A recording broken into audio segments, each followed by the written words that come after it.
Kaleshwaram commission నివేదికపై ప్రభుత్వం కసరత్తు చేస్తోంది. కాసేపట్లో జలసౌధలో మంత్రులకు ప్రజెంటేషన్ ఇవ్వనున్నారు మంత్రి ఉత్తమ్ కుమార్ రెడ్డి. ఇప్పటికే సీఎల్పీ నుంచి ఎమ్మెల్యేలకు ఫోన్లు వెళ్లాయి. రేపు ఉదయం సభలో కాళేశ్వరం కమిషన్ నివేదికపై చర్చ జరగనుంది. దీంతో సభ్యులకు అవగాహన కల్పించాలని డిసైడ్ అయింది.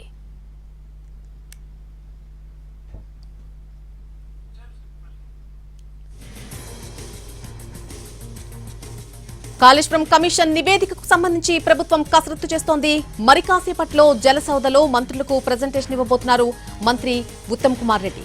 ఇప్పటికే సీఎల్పీ నుంచి ఎమ్మెల్యేలకు ఫోన్లు వెళ్లాయి. రేపు ఉదయం సభలో కాళేశ్వరం కమిషన్ నివేదికపై చర్చ జరగబోతోంది. దీంతో సభ్యులకు అవగాహన కల్పించాలని డిసైడ్ అయింది ప్రభుత్వం.